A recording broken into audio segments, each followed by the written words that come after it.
This Film is Lit, the podcast where we finally settle the score on one simple question. Is the book really better than the movie? I'm Brian, and I have a film degree, so I watch the movie, but don't read the book. And I'm Katie. I have an English degree, so I do things the right way and read the book before we watch the movie. So prepare to be wowed by our expertise and charm as we dissect all of your favorite film adaptations and decide if the silver screen or the written word did it better. So turn it up, settle in, and get ready for spoilers, because this film is lit.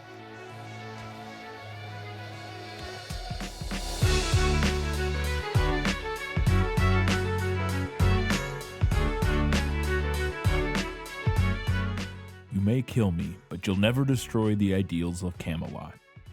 It's Quest for Camelot, and this film is lit.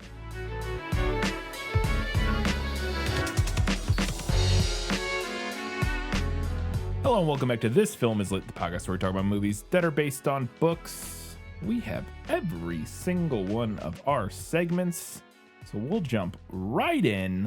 If you have not read or watched, we're going to give you a brief summary of the film in Let Me Sum Up. Let me explain. No, there is too much. Let me sum up. This is a summary of the film sourced from Wikipedia. Sir Lionel, a knight of the Round Table, is killed foiling an assassination attempt on King Arthur by the evil Sir Ruber, who is then driven off by Excalibur, Arthur's sword. During Lionel's funeral, Arthur informs Lionel's widow, Lady Juliana, and his daughter Kaylee that Camelot is always open to them. Kaylee dreams of becoming a knight like her father, and she trains herself while working on the farm. A decade later, Ruber's griffin attacks Camelot and steals Excalibur, leaving Arthur injured. Merlin, the wizard's pet falcon Aiden, attacks the griffin, causing it to drop the sword into the forbidden forest. When Kaylee learns what has occurred, she plans to search for Excalibur, but gets into an argument with her mother, who fears for her life. Ruber attacks the farm and abducts Kaylee and Juliana with intent of using them to gain access to Camelot. He uses a potion he acquired from witches to fuse his henchman and a hen-pecked rooster named Bladebeak with their weapons. Ruber becomes angry when he learns Excalibur is lost in the Forbidden Forest. Overhearing this, Kaylee escapes into the forest, pursued by the Steel Men and Bladebeak. She is saved by a blind hermit Garrett and Aiden. After learning of the theft, Garrett plans to find Excalibur with Aiden and Kaylee and persuades Garrett to let her join the quest. Meanwhile, Ruber learns of this from Bladebeak and decides to follow him to obtain Excalibur. Kaylee and Garrett encounter a wisecracking two-headed dragon, Devon and Cornwall. The two dislike each other and dream of being separated due to their disagreement. They cannot fly or breathe fire. After helping them evade from a group of attacking dragons who are taken out by Ruber and his henchmen, Devon and Cornwall join their quest. During a night of rest, much to Kaylee's reluctance, Garrett reveals he was once a stable boy in Camelot who dreamt of becoming a knight. While saving horses from a fire, he was kicked in the head, which caused his blindness. Following the accident, Lionel still believed in Garrett and trained him personally. Garrett teaches Kaylee more about the forest, including the existence of magical healing plants. The next day, after only finding Excalibur's belt in a giant footprint, Kaylee's frustrated ranting unintentionally distracts Garrett from hearing Aiden's warning, causing him to get injured by Ruber's men. Kaylee saves him by using the sentient trees to trap Ruber and his men. She escorts Garrett to a remote cave where she uses a healing plant to heal his wounds. They reconcile and profess their love for each other. Discovering the scabbard, the group enter a giant cave where a rock-like ogre holds Excalibur, using it as a toothpick. They recover Excalibur and manage to evade Ruber after reaching the end of the forest. Garrett gives Excalibur to Kaylee and returns to the forest, claiming he does not belong in Camelot. However, Ruber captures Kaylee and takes Excalibur. He melds it to his right arm with his potion before imprisoning Kaylee in the wagon with Juliana. Devon and Cornwall witness this and inform Garrett, who decides to go and rescue Kaylee. By collaborating for the first time, Devon and Cornwall are able to fly and breathe fire, and they fly Garrett to Camelot. Meanwhile, Bladebeak reconciles with his constantly henpecking hen and frees Kaylee from her ropes. She warns the guards of Ruber's trap, exposing him and his steel men. Garrett, Devon, and Cornwall arrive shortly to assist.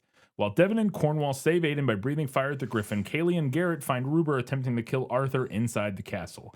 They influence and trick Ruber into returning Excalibur back into its stone. Ruber is vaporized by the stone's magic, which reverts his henchmen, Bladebeak and Excalibur, to their original forms, heals Arthur, and temporarily separates Devon and Cornwall, who decide to be reunited. Later, with Excalibur returned to Arthur, Kaylee and Garrett become Knights of the Round Table, and they ride off into the distance on their horse. There you go. That is a summary of the film. We do have a Guess Who this week. Let's do it. Who are you? No one of consequence. I must know. Get used to disappointment. Okay? An old man with a white beard, dressed in a long white robe, with a white linen coif over his head, not a pointed cowl like a monk's, but laid flat over his forehead, and on it a strange jewel. Round his neck hung a small crystal globe, and in his hands a long carven staff. I mean, I gotta assume that this is Merlin. It is Merlin. I don't even know who else that could possibly be. It's the most quintessential old wizard description I've ever seen. His hair, short, bristly, and scabby, was jet black. His face was red, flushed, swollen, and coarse. His teeth were decayed, and his breath was loathsome. This doesn't really track to anybody in the movie, but it's very clearly the description of a villain, I would assume, based on his breath being described as loathsome. The villain in the movie has red hair because they're racist against gingers. But I'm going to assume that this is Ruber or the Aruber equivalent. Yeah, it is. Yeah, they didn't mention his fucked up fingernails. That's maybe his most defining feature in the movie. Maybe the most upsetting thing about him, His too. fingernails are like something Nasty. really messed up going on there. She was wearing leather breeches and doublet, but over them was a coat of rich black velvet, trim in the waist and spreading in the skirts. Her long black hair hung loose over her shoulders, whether under the leather cap or the hennin. Anyone with eyes to see could have perceived a strange, intense kind of beauty in her ivory brown face, the clear skin warmed with sunburning, and in her deep-set brown eyes. And there wasn't a good way to work this in, but I also want to mention that she carries a falcon on her arm because I feel like it really completes the badass image here. Yeah. I mean, I gotta assume that this is whatever our main character's name is, Kaylee. That's your guess? Yes. It is Yeah. the Kaylee equivalent, whose Okay. name is Lynette Okay. in the book. Yeah, I mean, she's clearly like, I don't know who else it would even be in the movie. It's the only like woman character who's not That's true. Yeah. an old lady. Not, I guess her mom's not an old lady, but She's older, I Yeah. guess. A tall young man, finely proportioned, but with a strange pale skin. quick question. Yes. What does ivory brown face mean? I don't Okay, really know. I don't know if I was like, oh, So, is she not supposed to be white? And then No, I'm I like, think she's supposed to be like she's frequently described this way, but some like earlier in the book she's described as kind of like pale and sallow. So I think that her getting like a little bit of color in her face is meant to indicate to us that she's like on a better track. okay, interesting. I'm just very confused by the description of her ivory brown face. You know, it's not the language I would have went with, but I think she's just What? supposed to be like a white girl who gets a little color in She her has skin. black hair, Yeah. the beauty of her ivory brown face, the clear skin warmed with sunburning, and her deep set brown eyes. Unless the ivory brown face is related to her eyes being brown. Yeah, that's weird. I don't know. That's just a strange description because obviously ivory is white. Right. Or it's like an off-white. It's like a, Right. you know, like a, yeah. But I've never heard ivory brown used to describe a skin color before. Nor I. Very interesting. Anyway, sorry. Okay, last one. A tall young man, finely proportioned, but with a strange pale skin and mane of ash-colored hair. He was naked, except for a leather loincloth, which he seemed to wear more as a shield than a garment. As he turned from the fire, she saw his face, and it was as beautiful a face as she had ever seen. Well, this doesn't track with anybody in the movie, but based on the woman in this being smitten by how beautiful he is, I have to assume that this is Garrett or the equivalent of Garrett. Yeah, so Garrett is kind of an amalgamation of two characters, sort of, but I went with this description because it's funnier. Yeah, it's something. I guess we'll get into it, but I don't. We will. We will, in fact, why get in the into world He's it. just wearing a leather loincloth and nothing else. But yeah, we'll get to that. And we'll get to it here very soon because I have some questions to ask. Was that in the book? Gaston, may I have my book, please? How can you read this? There's no pictures. Well, some people use their imagination.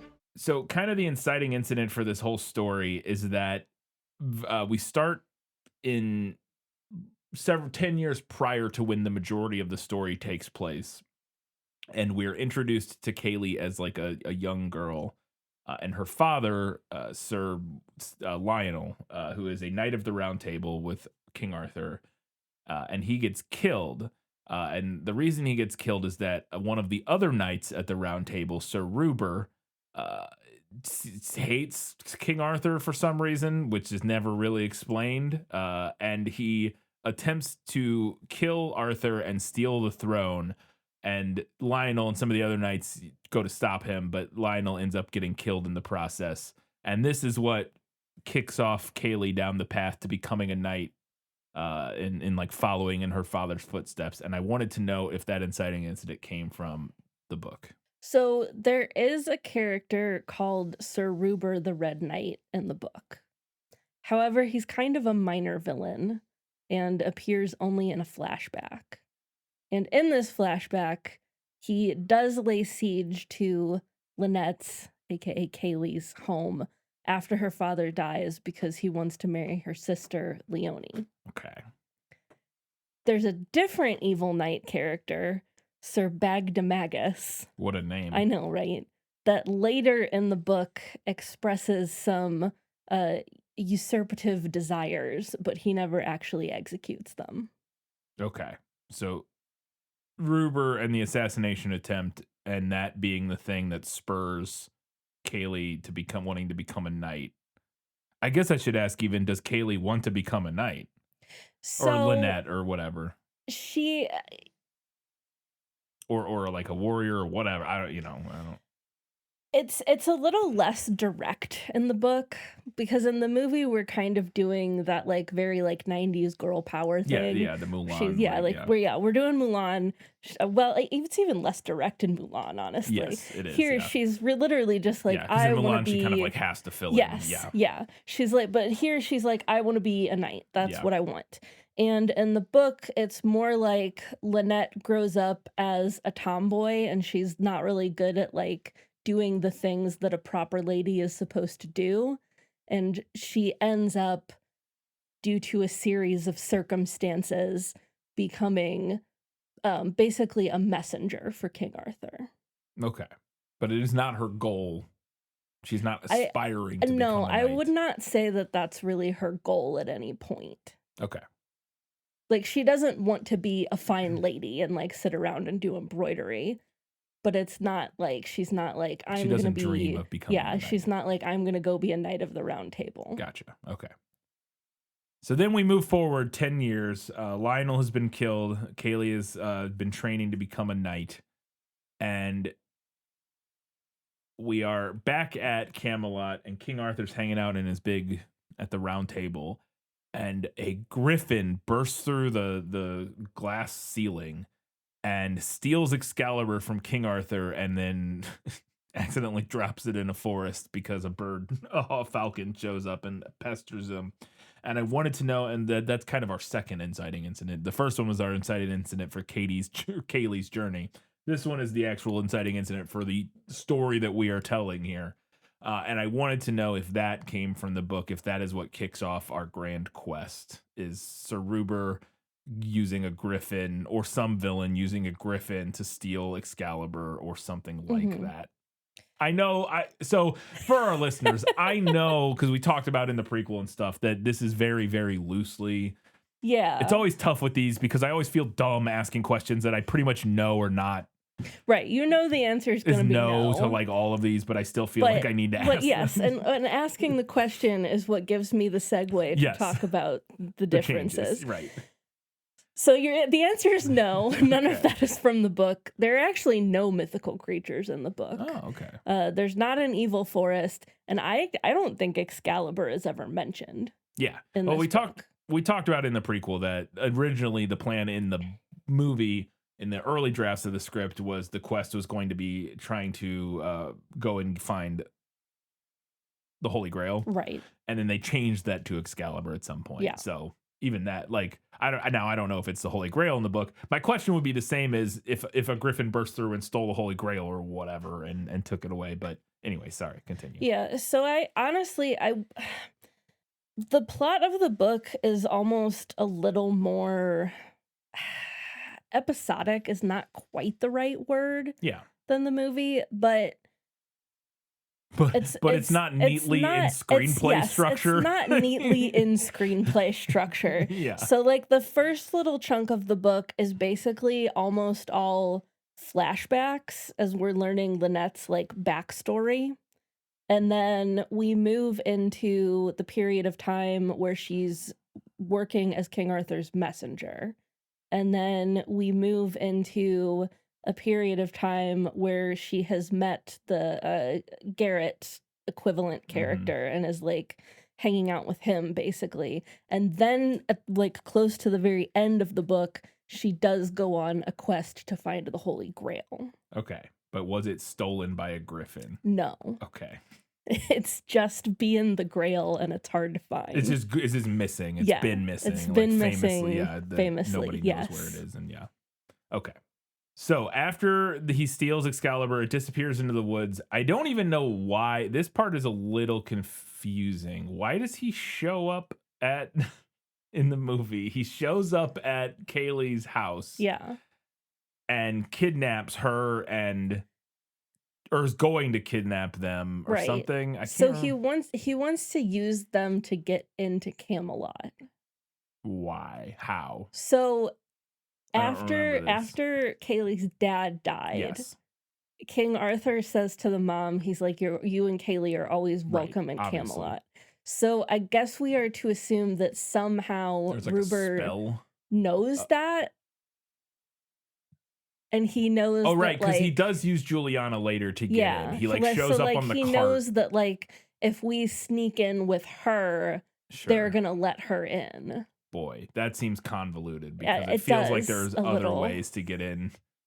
Because also, why would he know that about Yeah, there's them? really no reason that I guess he could. Wouldn't he tons could of people be surmise welcome that. into Camelot? Yeah, Like it's yeah. okay. I mean, Anyways, honestly, pretty much probably only everybody. only Yeah, him. like he's the only He's the person only that one wouldn't be who's allowed not in welcome. because he tried to kill King Arthur 10 years ago. Yeah, it does seem like I was like, okay, why is he? Okay, whatever, sure. I mean, I guess they make an easy target being like a household of women. Yeah, but they don't have the protectors. Yeah. There. I guess. Anyways, so he shows up there. And while he's there, he then uses. Man, the more I think about this, the more it makes no sense. That's fine. It's fine. He gets there, and while he's there, he decides this is the perfect time and location to create his weird mutant army. And he does this by using some sort of potion that he got that literally says Acme Potion on it as like a little gag, I guess. Yeah. That he dumps into like their well or something, Yeah. I think. he just poisons the whole And then well. he just starts throwing stuff in and it like combines into weird mutant creatures. He creates like a bunch of like mutant knights that have like weapon hands and stuff, but then he also throws in a chicken and an axe and it creates Blade Beak, which is a axe chicken hybrid creature. Right. And I wanted to know if any of that at all came from the book. I am sure you'll be shocked here to hear that none of that comes from the book. I'm so shocked. I honestly did think this was one of the more like unique and interesting choices that the movie made. It's not like great, and I didn't love the bit with the rooster. I thought that was kind of odd.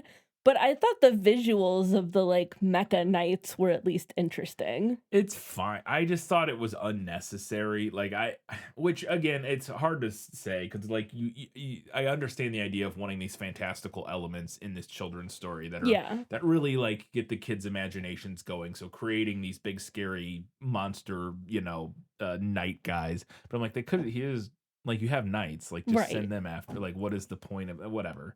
It's fine. Like I said, it doesn't really bother. It's not a big deal. I just Also, like I said, now the more I'm thinking about the issue, it's like, why did he do it there? Like, why in that moment? Why didn't he already have done this? Why was he like, he goes there to get them and He has then to does it sing, in he there? has to sing about it. Yeah, this is very strange. Again, I'm overthinking a movie that clearly That should not be overthought. yeah, should not be overthought because one, it was made for little kids, but two, it was also like clearly 8 trillion different versions of the script. Oh, yeah. Very, I mean, very you can tell obviously. that a lot went on behind the scenes Yeah. with writing this, and none of it was good. Yeah, it just kind of, ended up with what we ended up with.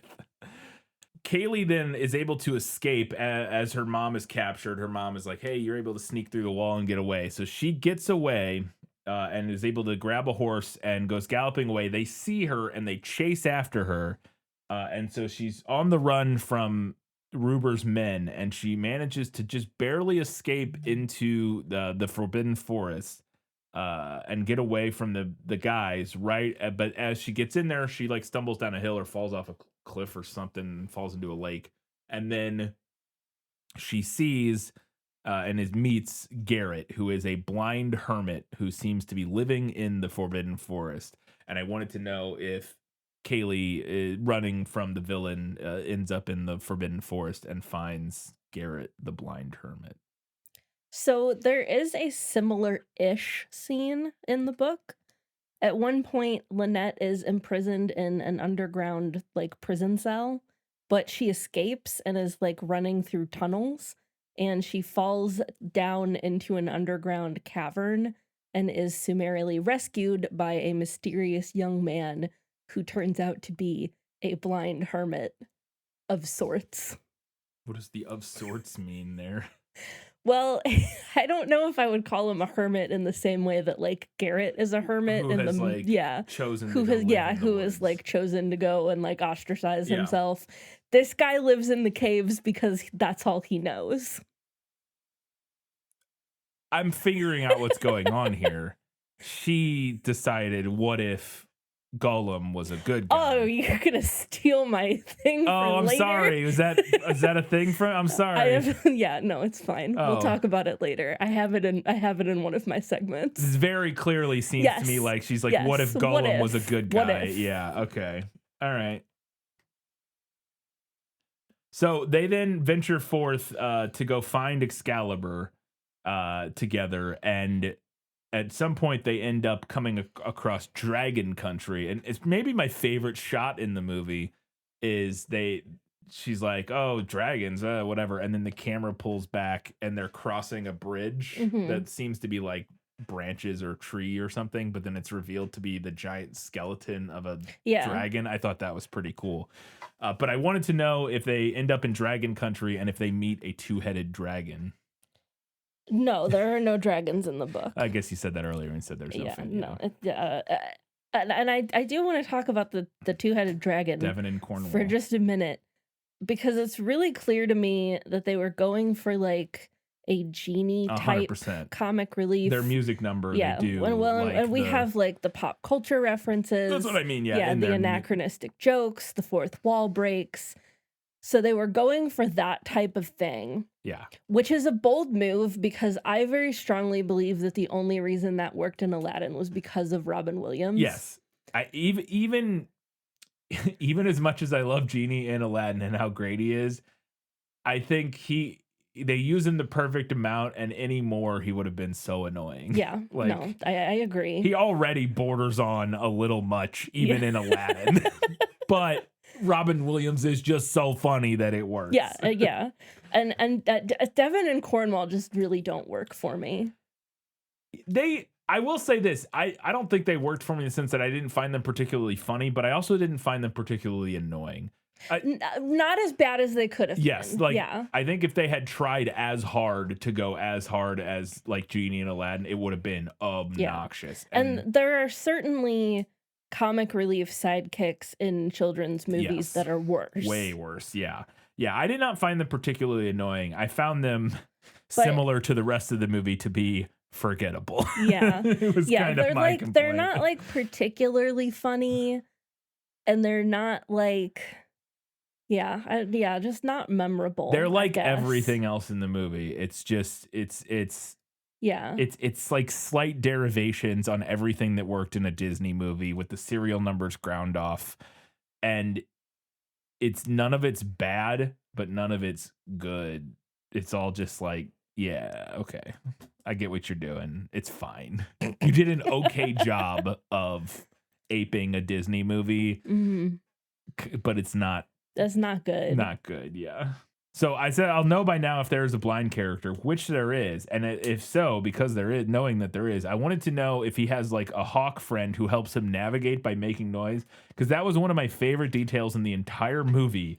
Was that scene where they're running from the dragons, and they get to this like lake of acid or whatever. I don't know what it is, and I guess there's bones or something floating. It's floating in it. It's a dragon country. It almost looks like turtle shells or something floating in this acid or whatever. But they're hopping across these to escape these dragons, and Garrett is able to know where to jump because the hawk is flying in front of him and swooping down and making a noise whenever it passes right over the top of one of the things to jump onto, which I thought was very clever and very neat, and I liked it a lot, and I wanted to know if there was anything like that in the book. No, there is not. Okay. Well, good job, movie, because that was kind of fun and clever and interesting. I thought that was neat. Well, the blind character in the book, whose name is Lucius, he uses a staff, which we also see Garrett do in the movie. Staff, yeah, and he does use it to navigate sometimes. It's just in this particular instant he couldn't have used it because it's Lake water. of Acid. Yeah. And so, I just thought that was really cool. I was like, that is neat. That's like a fun different idea. thing. And like, I wish they had done more of it. And they do a couple little other moments, like when he gets close to the cliff, it like flies in front of him and squawks. And I think there might be one or two other little moments, but I think they could have done more with it. And I wish it would have come in and more at like the end in the climax. I don't know. I thought that was cool. So a good movie gets points for that because it wasn't in the book. But speaking of Garrett, we then find out his backstory of how he ended up as a blind hermit in the woods, which is that when he was a young boy, he was training to be a knight, or he wasn't training to be a knight. He was a stable boy specifically. Yeah. And there was a fire at one point, and he was trying to rescue the horses from the stables, and one of the horses kicked him in the head, and this made him go blind. And I wanted to know if that's what happened to, I guess, Lucius in the book. No. In the book, Lucius is blind because he was imprisoned underground for basically his entire life and went blind because of malnutrition, I guess. The text is a little vague on this point. I would assume the idea is because he's been in the dark, like his eye, like how animals that have evolved in caves, their eyes kind of, they stop using them. So the idea would be that, he hasn't had to use them forever. So they just stop working basically, I think. And also maybe malnutrition or to some extent, but okay. And that's fine. And very clearly, again, we'll get to it, but see what they're doing there. I also thought it was funny when they're doing the backstory of how he went blind. When they explained that Garrett used to be a stable boy, I was like, boy, they really went back to the well for casting, because Garrett in the movie is played by Cary Elwes. Yeah. And I was like, so they were like, okay, we need a stable boy. I don't know, Cary Elwes. He's like the most famous stable boy in a movie ever. Probably. We have a fantasy adventure movie and we need a stable boy. Cary Elwes. So as they're moving forward and trying to make their way to find Excalibur, they end up finding the sheath at one point, or the belt or something, and this giant footprint, and this leads them to a cave where they discover that Excalibur is being held by a giant rock troll thing, huge rock troll, who is using it as a toothpick. And I wanted to know if there was a giant rock troll creature in the book. Now you already. That's the problem with writing them as I go, where one question early on just ruins the rest of my questions. No, it's okay. But, yeah. There is not a rock troll in the book. Okay. I will say, I thought I was fairly impressed. The movie overall, not the best looking thing in the world, but I was pretty impressed because this giant cave rock troll thing is CGI, is clearly computer generated. Early CGI. Yeah. And it's not bad. It blends in pretty well. Like you can tell it's CG, but it's not so like obviously like it doesn't stick out like a sore thumb. Like, Yeah. oof, God, that looks Yeah. terrible. I agree. I think it looks decent. I mean, honestly even think it's kind of a fun addition to Yeah, I like thought the that whole lore. scene was fine. I think if they had used like shown more of it or like used it more Yeah. within the film, it probably would have not gone over as Yeah, well yeah. because it would have looked worse. It's a pretty limited, yeah. Yeah, but I think they were able to like hold themselves back and they used it just enough that it turned out fine. Yeah. So they are able to get back Excalibur, and so they're gonna go return it. But Garrett decides that he can't go return to Camelot because, quote, he doesn't belong in that world, end quote. And I was a little unsure what he meant by that. I was like, I guess because he's blind is the idea. And I wanted to know if any of that came from the book, if Lucius is like refuses to go back to Camelot or anything like that, and what his motivation is and why. Because I was like, okay, I guess. I don't know. Okay, so this is not from the book. And I want to talk about the movie first. Okay. Because I agree that it is super underbaked. Like so underbaked it's Yes. kind of raw. The story explains why Garrett is blind. Right. Kicked in the head, blah.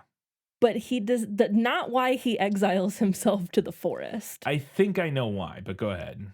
I was going to say, I think the movie doesn't even know. And Because we see him learning to be a knight despite being blind, but then he just decides that he doesn't belong there and he goes to live in the woods instead. But he says in the movie explicitly he was training to be a knight with Sir Lionel. He was the only one who believed in him after Okay. he went blind, and then Lionel gets killed. So he just leaves So he has no one to he- go live in the woods.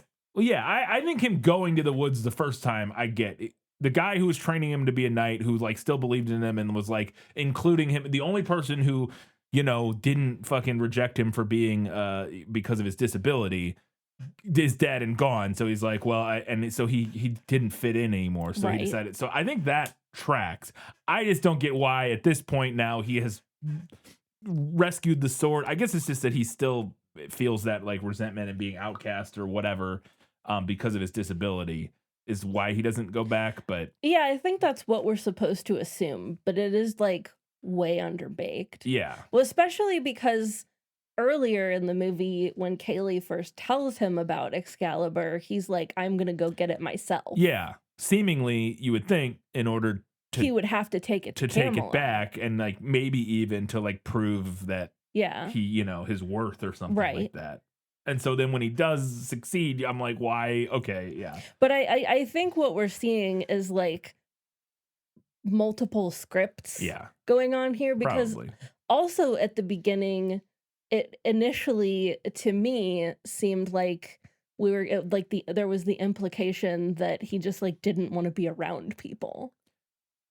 I assume all of the reasons for and I think the movie should have spelled it out more clearly, specifically for the children in the audience, because I think it's a good message, and I think this is what the movie was going for, but it just doesn't. And as bluntly as the movie exposits so many other things, this is left kind of vague and nebulous.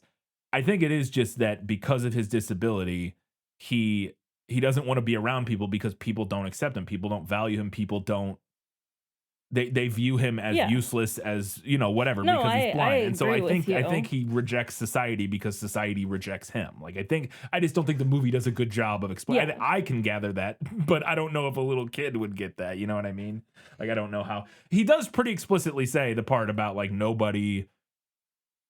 Whatever, he's like, nobody viewed me as a person anymore except for Sir Lionel. Whatever he says some line about how Sir Lionel was the only person who still like cared about him or whatever. So I think it's at least a little bit there, but yeah. So I do want to talk about what does happen in the book though. So in the book, Lynette and Lucius do become lovers, and they're living like partly in the caves and partly with the Witch of the Woods in a section of the forest that's implied to be magically protected by an ancient goddess. Sick. Sounds great. I Why mean, would you ever leave? pretty sick. So anyway, they're having a grand time being lovers when the witch drops lore that, Lucius is actually well, that's why you would dying. leave, I guess. And the only thing that might save him is, of course, the Holy Grail. So Lynette decides to leave and quest for the Holy Grail. But before she does, Lucius is like, hey, while you're out, if you happen to also find a way to restore my vision, that would be dope because I want to see you. Right. And Lynette is like not into that because she thinks she's ugly. She's not ugly. But she's like, yeah, sure. So she goes out and she quests and she does find the Holy Grail. And when she finds it, the Fisher King tells her that the Grail can only grant Lucius one boon, either his life or his vision. You could probably see where this is going. Deeply problematic. So she takes it back, tells Lucius he can have one or the other, and he immediately chooses his vision, cries about how beautiful Lynette is, and then drops dead a month later. Oof. And then Lynette leaves and goes back to being King Arthur's messenger. And like, I understand the like courtly ideals of romance that we're dealing in here, Yes. but also that's dumb. Yes. That was a dumb decision, my guy. It's also wildly Yes. problematic from a disability angle of just like, it's more important that he's able to see her one time. Yeah. Then like live with her for the rest of his life. With her and be a valued partner. It clearly seemed like things were fine without his vision. They were together. Yeah. They were doing great. Like, and so like you can squint and see the like the kernel of, like you said, the courtly ideal of romance of like, he is so desperately in love with her that he would give up his life to be able to see his life. Yeah, that is exactly the idea that we're Sure, trading in here. I get it. Like, I get what they're going for, but boy, in execution, that ends up just being wildly. One, it's a dumb decision on his part, like just practically, but two, it's also like it says that what it says about disability and being blind is always also deeply fucked up and weird and like bad and Well, and it's selfish of him too. Because she doesn't want him to choose. Yeah, that's like, the other thing. She even considers not telling him that he can only have one or the other and just being like, okay, we're saving you now. But she's like, no, I can't do that because then I'm going to be lying to him forever. So she tells him he has a choice and he just immediately chooses the thing that he wants. Yeah. With no consideration. Yeah. It's one of those things that you feel like it's like I can see why you're like, ooh, this is the most tragic, beautiful, expression of true love or whatever. But it's like, no, actually, it's just like fucked up in multiple different ways. Yeah. Like, it's just really bad in like several different ways. Because yes, he's robbing her of her choice in this. And I guess it's not her choice, his choice to do what he wants with whatever. But like, he's killing himself essentially, and removing her. He's robbing her of a lifetime of love, their companionship or whatever, and love, and this, that, and the other. And it's insinuating that the ability to see your partner is somehow more valuable than other ways that you could love. You know what I mean? Like, it's fucked in a lot of ways. All right, final question. Anything at the end with they get into a big fight, they get back, Ruber is able to steal the sword from them at one point, captures them, re-steals the sword, fuses it with his arm. I know none of that's in there, but basically I wanted to know the way they defeat him is they're able to get him, and this is all half-baked too, and just like sure, I guess this whole thing, like Garrett has been kind of training, which this doesn't really tie into her overall character in my opinion, but the journey she has had to go on as a character is to learn to like wait till the last second. To like be more mindful, I guess is the idea they're going for. But like he's training her that like in some combat training that with these weird plants that like attack. I don't know, whatever, sure, fine, it's fine. But the like she has to wait until the last moment, and because like when they're doing the training, with like the plants like attack you, and he like dips out of the way at the last second, and that's how he's like and he's showing her how to do it, and she messes up and he goes, you moved too soon or something like that. And so the idea is that she needs to learn how to like, be more mindful, be more restrained or something. I don't know. Cause there was never really a moment earlier where she was like overly. I mean, she's a little bit like rash, I guess you could say. A little, but I don't Not like when's a even- moment where that gets her into trouble in the movie. Like I can't even think of a moment where that gets her into trouble. She gets kidnapped by the people. Yeah. He just rolls up. It's not like anything she did. Oh, I guess the one thing is that she's talking that one time. Yeah. And she's like, Where she's like, again, there's not really a good word for it other than like not, like she's not being like mindful. yeah. Because that's how she gets. They get found by Ruber's men. And then because she's Garrett like, gets injured. Yeah, and Garrett gets injured because she's like, he keeps telling her to be quiet because he hears something or is worried about something, and she's like, she's just like, but that again isn't really, it's just like kind of connected, pretty underbaked. Yeah. Whereas it would make much more sense if you had a scene earlier where something happens and there's like in a standoff and she brashly like tries to grab a sword and attack somebody and in that, or something. I don't know, even that, whatever. But at least it would be something. This, it's like, well, she was talking too loud in one scene when she shouldn't have been talking. And the result and the completion of that arc is that she should wait longer when somebody's attacking her before dodging. Like it's so not really connected. It's so tenuous. But that's how they defeat Ruber at the end. Is they are standing in front of a big rock. I don't even think it's their plan. It's just like a coincidence that this happens. Well, I think, or I guess it was the plan. I don't know if it was the plan like all along, but like once they're in front of the rock, I think it's pretty clear that that's what she is going for. Okay. And so she waits for Ruber to come attack her, and she's like, and she says to Garrett, like, wait, just wait. And then at the last second, they dodge out of the way, and Ruber stabs the sword into the stone, the titular sword in the stone. Back into the stone. Yeah. And gets stuck, and then this undoes all the magic he did somehow or whatever.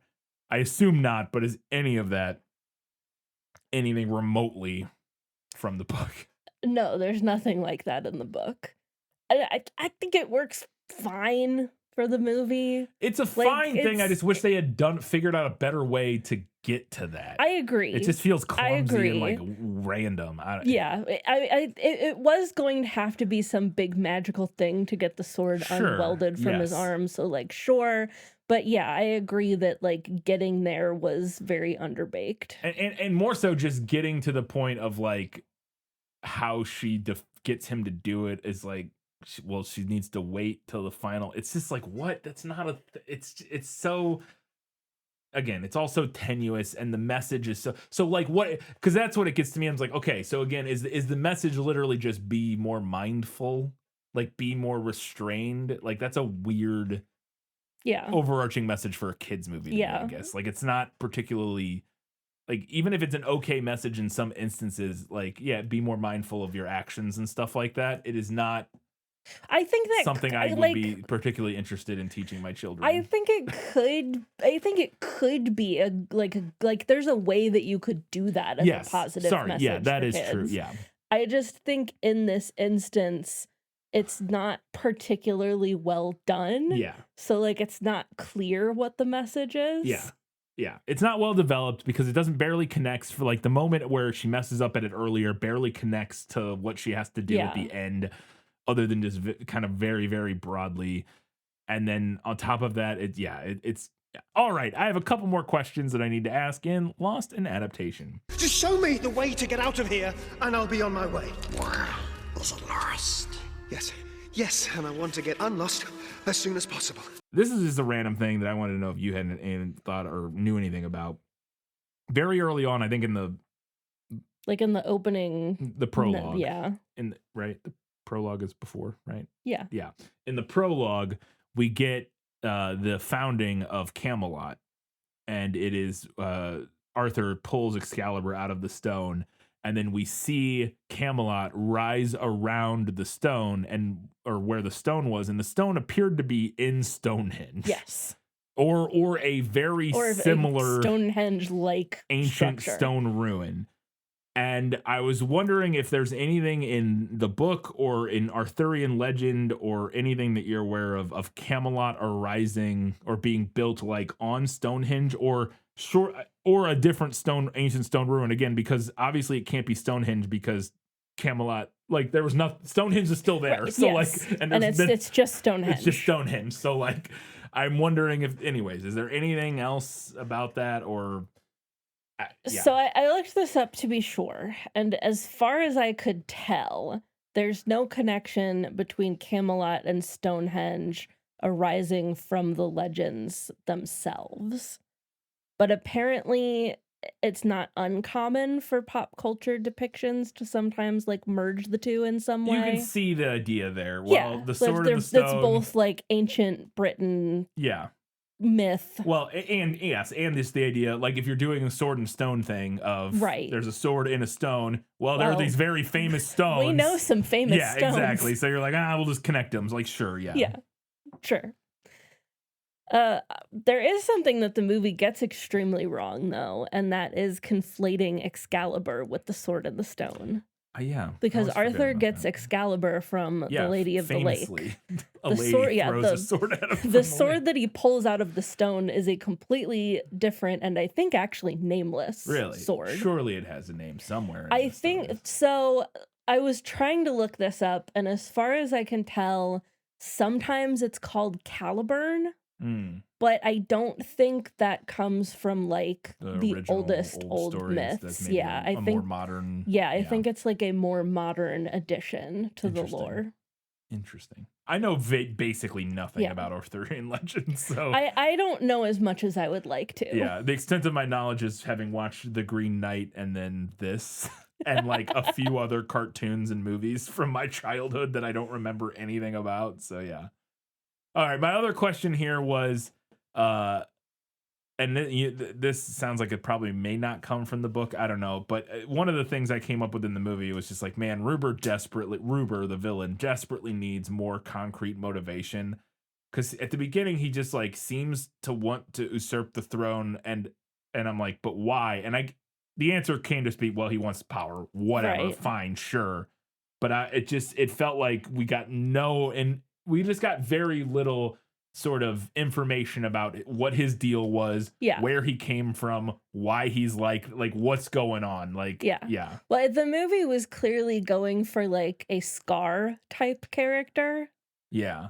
But Scar in The Lion King has like backstory and like motivation that Right. we understand. Yeah, because it's Hamlet, right? Yeah, it's Or not- Hamlet. yeah. Well, and he doesn't get along with his brother, and he's Yeah. like, I want to kill him and take the throne for Yeah. myself. But yeah, the movie really has no answers on this. He's just a guy. He's just a guy.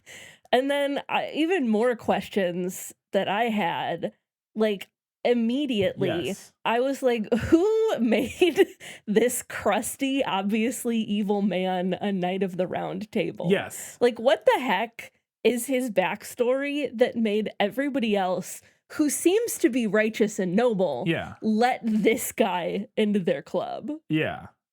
Why is he there? Yeah. Well, it almost feels like in this movie, the Knights of the Round Table is almost like a it's not like a thing that Arthur like handpicks like Yeah. his most trusted Right, because knights or that's whatever. what the Knights of the Round That's Table is. It's like his, right, yeah, like famously, it's it's like his inner council circle. or whatever. Yeah, it's the king's council essentially. But in this, it almost seems more like it's like the Senate or something, and these are like they're or not even that, but it's almost like a House of Lords or something. Yeah. Where like these are like, you know, heads of like different areas of the kingdom Yeah, that are like yeah. automatically become part of this council because they're like, you know, the lord of their region or whatever is what it seems like in the movie. Because I agree, who is this guy? Yeah. Why is he on Why your is he thing? there? Nobody seems to like him, and he just immediately tries to kill Arthur. Yeah. Also, was I the only one who initially thought that he was sneaking into the Round Table meeting at the beginning? Because all of the knights are like going into the Yeah. room, and he like ducks out of an alcove and joins them. And I thought he was going to be like sneaking in. Yeah. like a villain. Right. But then he's actually No. just Yeah. one of the Knights of the Round Table. And why? Yeah.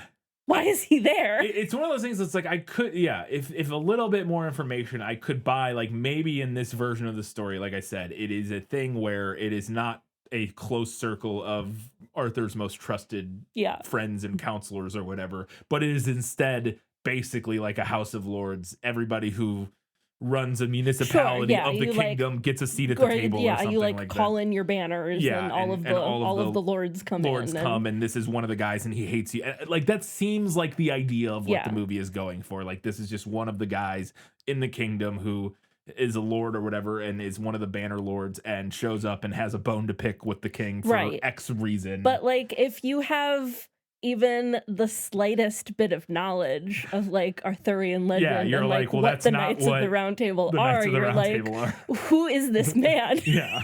Why did Arthur let this guy in? Yeah. Maybe there are different versions of maybe what there are. the Maybe Knights there of the are. Round Table are. Maybe in some of them it is more of like a House of Lords kind of style thing or something. I don't know. But anyways. All right, those are all my questions. It's time to find out what Katie thought was better in the book. You like to read? Oh, yes. I love to read. What do you like to read? Everything. Okay, my first couple of notes are things that I didn't like in the movie, many of which I removed from this section because we talked about them in your questions. But I was really not a fan of the axe-faced chicken character. I was indifferent. To be fair, I was indifferent to like everything. I didn't really understand, like, I felt like that was a weird arc of like, it doesn't really go anywhere. It with doesn't... the hen that like mistreats him, and then like I was like, what are we doing? It's just underdeveloped. They just wanted an animal sidekick. Yes, didn't really have a good thought of how to do it. In a movie that has multiple animal sidekicks, though, Snake honestly, the horse, like, or something. Just why did we need that character? Anyway. I think the idea is they wanted it's their Apu, or not Apu. He's Iago. Iago, yeah. Iago. Yeah, that's what I meant, yeah.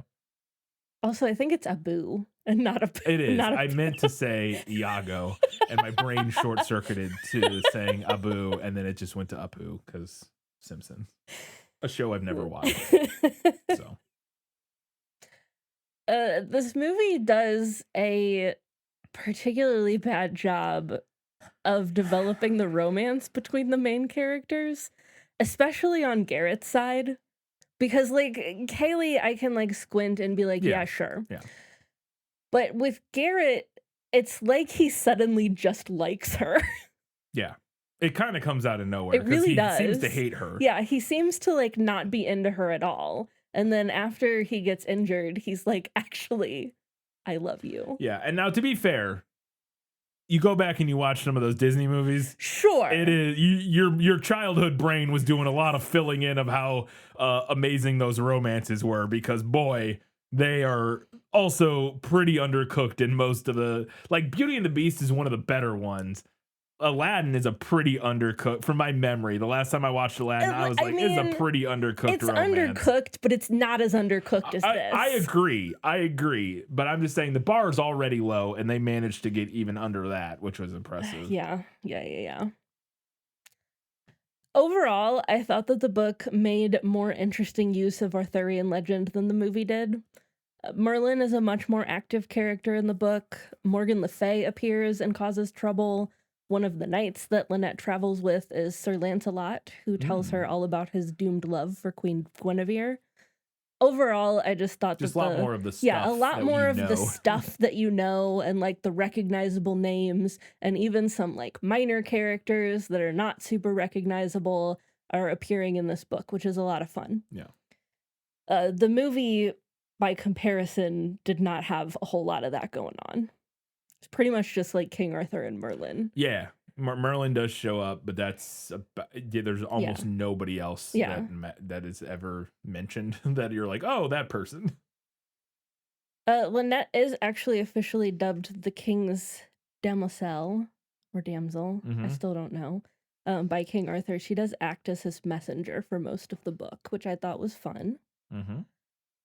I wasn't expecting this book to be as heavy as it was. Content warning.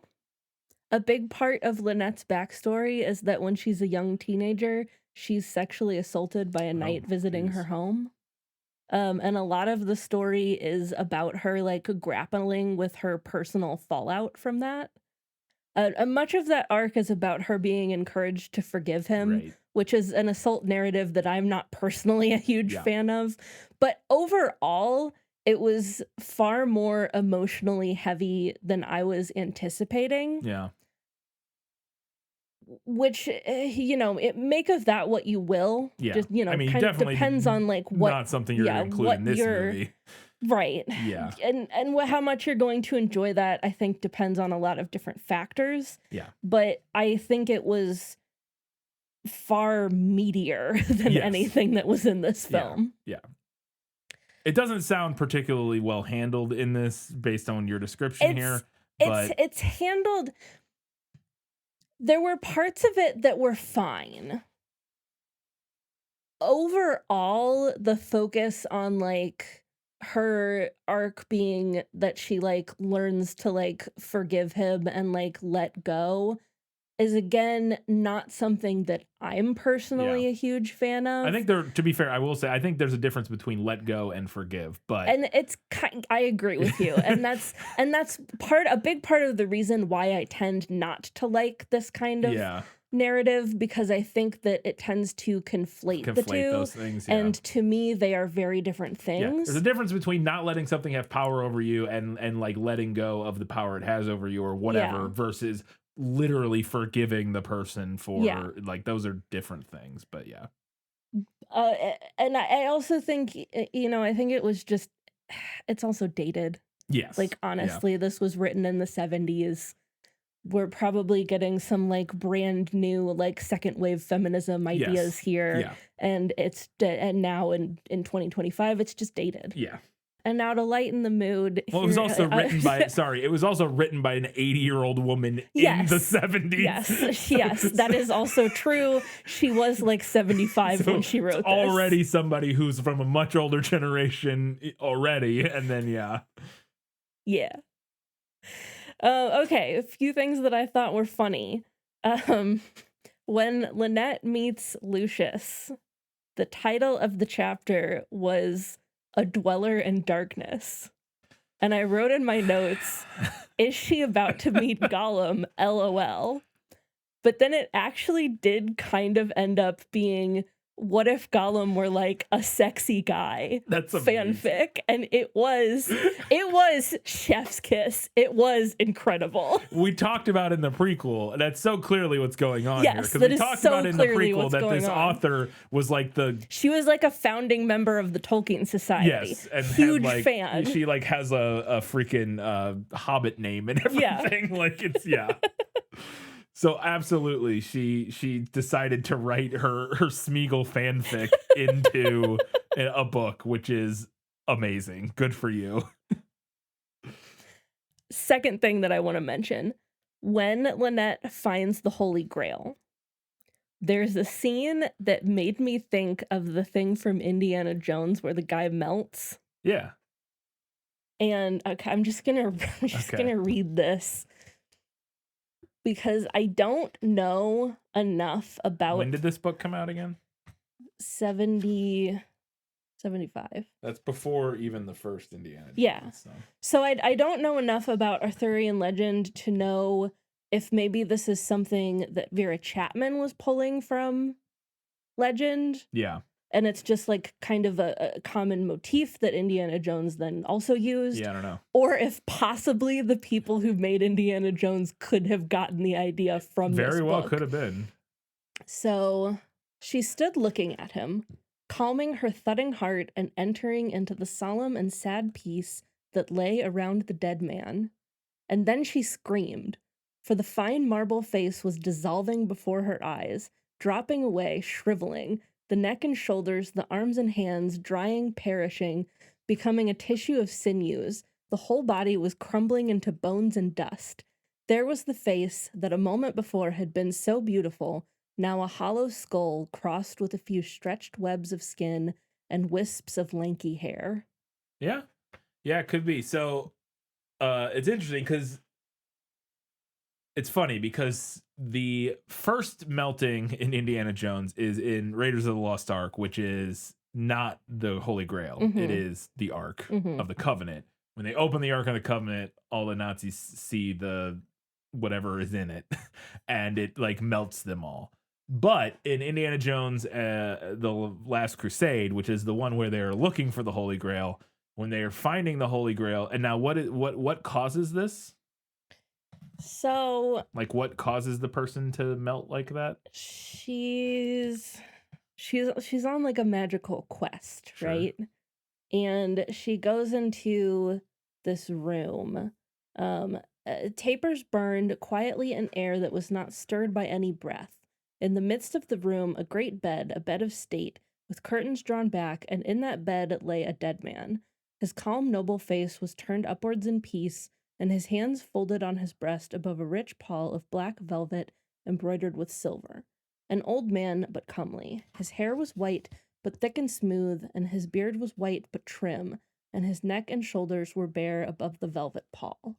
And then he rapidly ages. But nothing instigates that happening. No. Interesting. So, and is this the room where the Grail is? Or is this, like, where is this? Sorry, I'm just trying to get context because this is really tracking with The Last Crusade. So he ages rapidly, crumbles into bones, and then, in spite of all her self-control, she screamed, and then people whom she could not see came up behind her and seized her fast and laid her in the bed beside the dead man. She could feel his bony arm and shoulder touching her own. Someone drew the black cover over her face, and she thought to herself, "This must be death. Well, if this is death, let it be so. It is hardly as bad as I thought." And she yielded herself to being dead. And in a moment she was lifted up, and bright lights shone about her. She was carried away and set on her feet. She was in a great room or hall, like a brightly lighted church. Ba-da-da-da-da-da-da. And then the same it was this and with a guy comes out, and with awe and terror Lynette recognized his face. It was the same face as the dead man's that had crumbled into a skull, but this man was alive, though his face was fine drawn with pain, and his deep-set eyes held an awesome light. And he's the Fisher King. Oh. Uh, I don't know enough about the Fisher King to know what that means. I was but... sore wounded in the thigh, and can never be healed but by that who shall achieve the Grail. You four, because there were also some of the knights were with her, have passed through your probations, and now you are near the final step. Behold. And then their procession and the Grail comes out. Okay. So, well, it's interesting. So in the Last Crusade, when they get to the Grail, they go into the room where the Grail is. Yeah. And there is an old man knight there, and he was the final knight who was protecting the Grail. He is the I can't remember his name, but or if he even has one in Indiana Jones, but and which is like I think comes from the stories of like there was these knights who were protecting the Grail, and then there's this one knight who has lived forever because he keeps drinking out of the Grail or whatever, and so he lives eternally to protect the Grail in wherever this location is. In Indiana Jones, they get there, and there are a bunch of fake grails, and that's like the final test is you have to identify the correct grail. And in Last Crusade, the guy melts because he drinks out. One of the Nazis thinks he knows which one's the right grail, grabs it, drinks out of it. Oops, it was the wrong grail. And that is what in Last Crusade, in the Grail story, he melts and like, and it's very similar to what happens in Raiders of the Lost Ark. Mm-hmm. But I wonder if that guy laying in the bed is supposed to be that same like knight, the final could be, yeah. Knight of Again, whatever. like I don't know enough about Arthurian legend to know like what's being pulled from where here. Interesting. Point being, I have always assumed that the reason that the guy melts in Last Crusade after he drinks out of the Grail is more so as a callback to that's fair. The Raiders of the Lost Ark doing it because of the Ark melting everybody. Is my why I always assumed they did that was just kind of like because the second movie wasn't well received, and so they're like, we got to get back to our roots. We'll melt a Nazi at the end. Like they knew where their bread was buttered. I don't know, but anyways, that is interesting. Maybe it is, and yeah, I don't know. If anybody knows anything about any of that and where any of that came from, please let us know. All right, Katie, it's time to find out what you thought was better in the movie. My life has taught me one lesson, Hugo, and not the one I thought it would. Happy endings only happen in the movies. Couple little things. I did like changing the object of the quest to Excalibur. I think the Holy Grail is kind of a weird, heavy concept, especially for a silly, fun-time musical kids movie. It could be tough, yeah. I thought it was fun that there were magical creatures in the movie, Yeah. something that the book sadly lacked. And I liked the continued thematic presence of Kaylee's father in the story, because he's obviously also important to Lynette in the book, but pretty much vanishes after his death. Like, she doesn't like think about him really Yeah. or anything. So I liked their relationship being a motivating factor for Kaylee. I thought that was nice. All right. Well, let's go ahead and talk about a few things that the movie nailed. As I expected, practically perfect in every way. We talked about a couple of these already. Kaylee / Lynette is a tomboy who is more interested in knightly or boyish pursuits Right. than like proper young lady interests. Ruber / the Red Knight does lay siege to the household in trying to marry Lynette's sister, Mhm. and Lynette does have to sneak out and ride to Camelot to appeal to King Arthur for help, kicking him out. And there is an important falcon character in both of these stories. I did like the book's version better. The book was had a lady falcon named Jean, a Ooh. strong female character Mhm. like that. Yeah, it's Aiden in the movie. Yeah. And is it Merlin's falcon in the book? No, it's actually Lynette's falcon. Oh, right. You said she, yeah. So it's like, yeah, they should have. That's interesting. I guess they wanted the falcon to like be with Garrett, but man, that would have been a classic. That's the thing. You have her have Yeah. the pet Yeah. falcon. And then you don't need the chicken. Yeah. Anyways. All right. Let's get to a handful of odds and ends before the final verdict.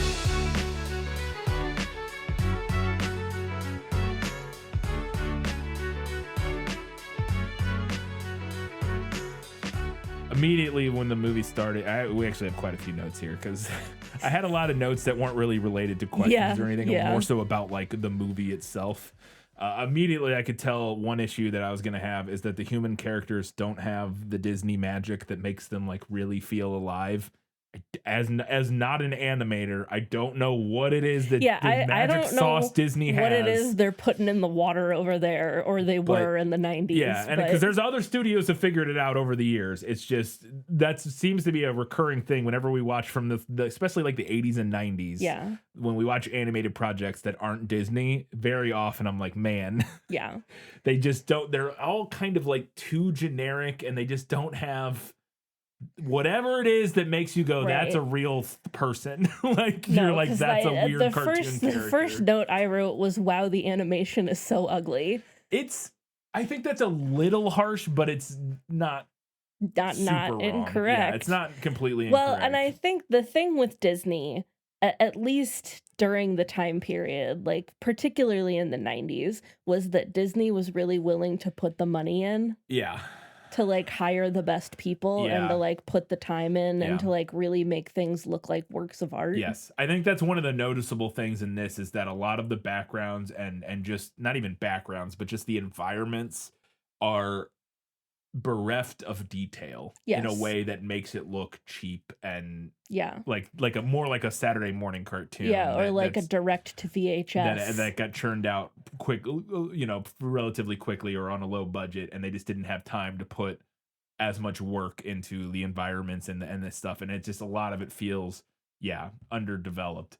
But in particular, the characters, it's not that any of them are bad. Like necessarily, it's just like just nothing like, I don't know, like when you see Garrett, I'm like, just a guy. Like it's just like a guy. We're comparing that to, like seeing even seeing Beast at the end of when he turns into a human, like he has, your specific monster fucker thoughts on not you. The royal you of our audience's specific monster fucker thoughts on that movie aside. He looks like a person, like a real, like, I don't know. There's like you're like, I get like, he doesn't look like a flat cartoon character. He looks like a human, like he looks like he has a soul. And all of the Disney characters, you feel like they actually have souls. And something about the way so many of these other animated features from this time period, you're just like, there's nothing behind the eyes. Yeah. They're just I agree. drawings. I don't know. It's so hard to describe. One of the things that cracked me up is when the first song starts playing. I was like, boy, they're definitely not going for a circle of life feeling here for their opening number during the credits. Because they're doing like the style of song feels very reminiscent of Circle of Life to me. That being said, it's a pretty fun song. I thought it had a lot of energy, and for the opening number, I was like, okay, not bad. Like I was like, I think this is fairly fun. I like bagpipes, and it has that opening song has like a kind of bagpipe motif running through it that I thought was fun. But it kind of goes downhill from there. Yeah, not even downhill. There's a couple highlights, but for the most part, it's not great. Like, because the next note I had was, oh yeah, so On My Father's Wings is a pretty weak I Want song. Yeah. Which is Kaylee's big number. That's her big number. It is kind of her I Want song. Definitely her I Want song. Although it doesn't really have a good I Want thesis. No, it doesn't. And that's the problem of it. It does, but it's all motivated on like following in her father's footsteps in a way that just feels kind of like, okay, sure, I guess. And it's it also feels too much like a church song for me. Like On My Father's Wings is like very church Christian coded language. No, you're not wrong about that. A little moment that made me crack up when the Griffin attacks Camelot and steals the sword. He like bursts in through the ceiling, and one of the other knights goes, "It's a griffin," but he like whispers it. He's like, "It's a griffin." Yeah, it's like we both started chuckling. Somebody was like, man. Somebody was worried that the kids wouldn't know what the creature was. That's 100% why that was there, because we both chuckled like, you think the rest of the knights in the room aren't aware of the giant bird that just burst through the... Why does Merlin look super evil in this movie? I thought that was fun, because I had the same feeling. He looked so evil. I waited for a late twist villain reveal for like the entire movie. Me too. I 100%, like when you saw him the first time, I was like, what? We saw him the first time, I was like, oh, who's this evil wizard who's going to be a villain later? I was like, oh wait, that's probably Merlin. And then like when my brain was like, oh wait, that's probably Merlin, and it was. I thought that was fun because Merlin should be kind of shady looking. I feel like all wizards should have an air of menace about them. They're wizards. They're communing with the dark arts, like they should, or the pagan forces, whatever. I don't care, whatever it is, they should all have a little air of menace. I feel like just a little bit, except for Radagast. He's different, but like most of them should have, like Gandalf, he has an air of menace to him. Like you're like, I don't know, like that guy. Yeah, he's a very kindly old man. Sure, but also but like you wouldn't want to get on the wrong side of him. And I feel like Merlin, he should look kind of... Now, he looks very evil. He looks very evil in this. He looks clearly like a villain, yes. Yeah. So probably the most well-known song from this movie is the song called The Prayer. And I was not expecting the way they use it in the movie is it occurs over... when she runs away, she escapes after they attack her house and her mom like has her run. She escapes and she's on a horse running from Ruber's men are chasing her. Yeah. And the song plays over that chase scene. Yeah. And I don't think it remotely works the way they thought it would. I think maybe if they didn't put the sound effects, like if the sound from the actions we were seeing on screen completely dropped out and it was just the music, that might have worked. I don't know for sure, but that might have worked. but as is, it's so incongruous because it's this very emotional, like soaring, like ballad. Yeah. And then we're hearing like like a horse like get her,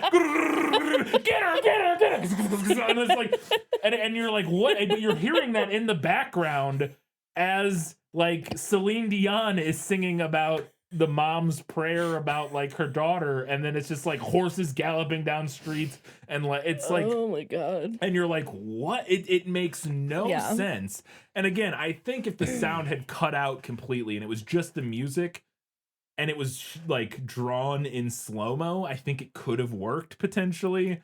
But boy, I thought that made no sense at all, and like how that played out in the movie. This is another song that has like a religious vibe that I didn't personally care for. But I don't remember if we mentioned this in the prequel or not. And this is going to be ironic considering what I just said about the religious vibe of this song. But I also did notice that this lost It lost the Oscar for best original song to the Prince of Egypt. The Prince of Egypt. Yeah. As it should. Because the Prince of Egypt is incredible. Yeah. We'll have to do that one day because I still have not seen it. We're just gonna have to read the book of Exodus, I guess. I have read the book of Exodus, so back in the day in college, but I read the first handful of books of the Bible. I thought the song, if I did, oh wait, no, I skipped ahead here. Sorry. That was that was another thing I noticed is as soon as Kaylee showed up, I was like, boy, she really has a bad case of bell face. Yeah.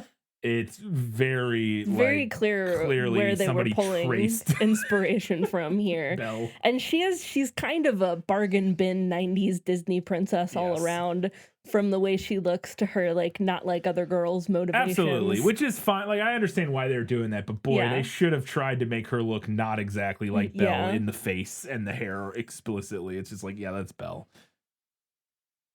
And boy, when Garrett gets his first song, which I actually thought this was one of the better songs in the movie, his like big number that he has by himself.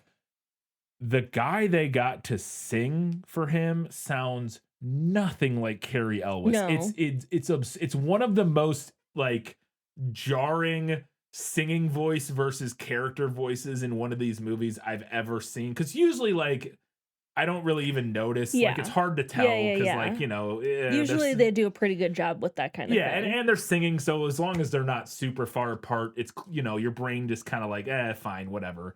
But this one, I was like, that guy sounds nothing like, well, and I think part of it too is that he's doing like 90s R&B style like singing. Yeah. And it just doesn't work. I like that song a fair amount. I can't even remember what it's called. I Stand Alone, I think, or whatever. I thought that song was fine, but the tenor of the voice, or the timbre or whatever, just did not work at all, and not remotely when you're listening to Carrie Elwes do the dialogue, and then that singing starts. You're like, what? Those aren't the same person. A fun fact that I just recently learned: falcons are not in the same family as other birds of prey, like hawks and eagles. They're actually more closely related to parrots. Had no idea. Yeah, I didn't know that either, but I learned that recently. Well, now the more you know. I thought If I Didn't Have You was another stinker. Absolutely. That's the comic relief, the two-headed dragon song. It's not good. A lot of the I had this issue with a lot of this. The lyrics, the audio mix, it was hard to hear some of the lyrics. I thought were not mixed really that well. And I was like, there were times where I'm like, what are you? I can't hear you over the music. Yeah. This was a fun little detail I thought was funny. It just cracked me up. It's somebody's having a conversation. I think it's the dragons. And I don't remember the context of this. I don't remember the context of this either. But one of them says, we just broke the number one rule. And then the other one goes, never wear brown shoes with a blue suit or something like that. Yeah. Like he thinks that's what the number one rule is.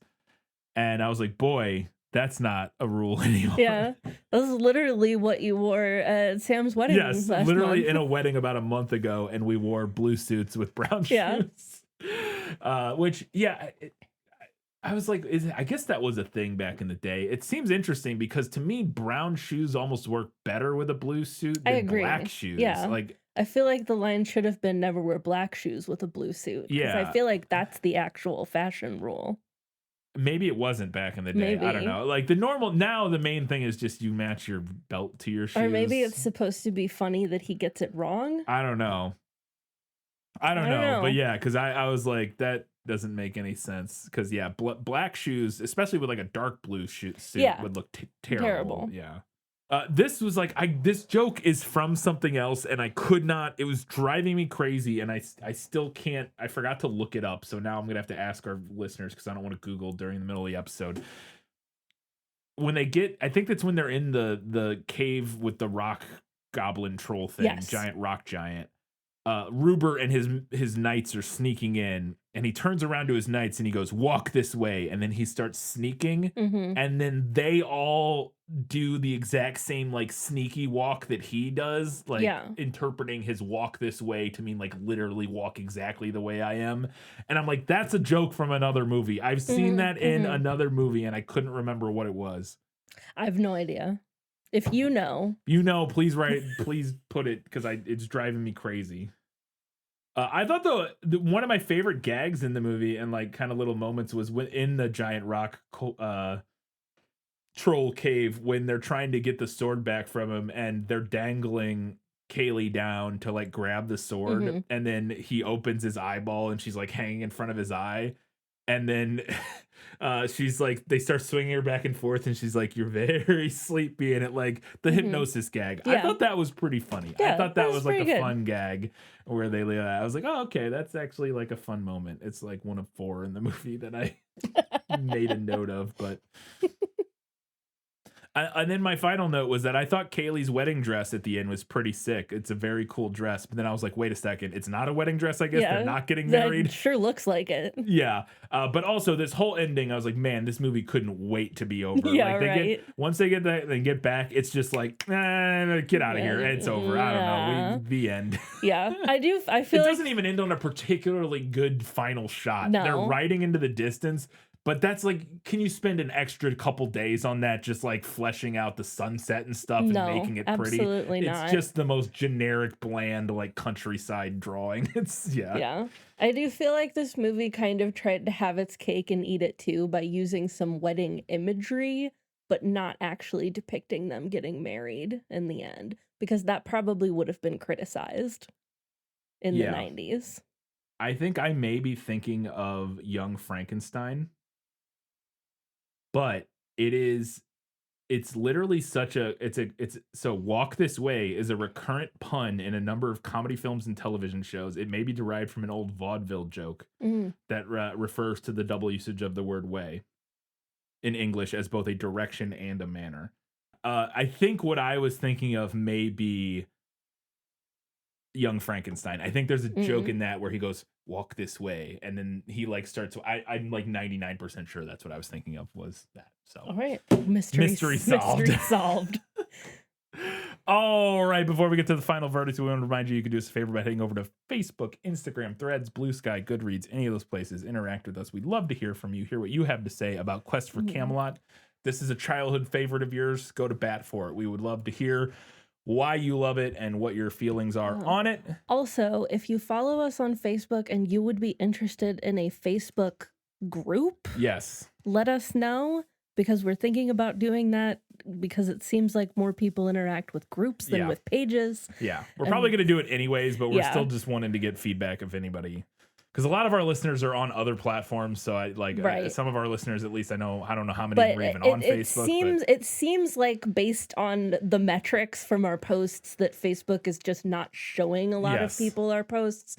So we're wondering if we do a group instead, if maybe that would be better. Yeah, because it would also drive obviously kind of natural interaction, like because people can post, other than us can post in those groups, and you can drive conversation and stuff that way and share memes or whatever. So we probably will be doing that. So look out for that, but also let us know if you'd be interested in it. But again, we'll be doing that regardless, I think, at some point here. Also, you can help us out by heading over to Apple Podcasts, Spotify, wherever you listen to our show. Drop us a 5-star rating, write us a nice little review. That really helps out. We would appreciate that. And you can support us at patreon.com/thisfilmislit. Get access to bonus content. We just put out our episode on the Rocky Horror Picture Show last month. And coming up in a week or so, we'll have our review of Revenge for this month, which is our bonus episode. And you get access to other stuff too. So go check that out at Patreon. Katie, it's time for the final verdict. Sentence fast, verdict after. That's stupid.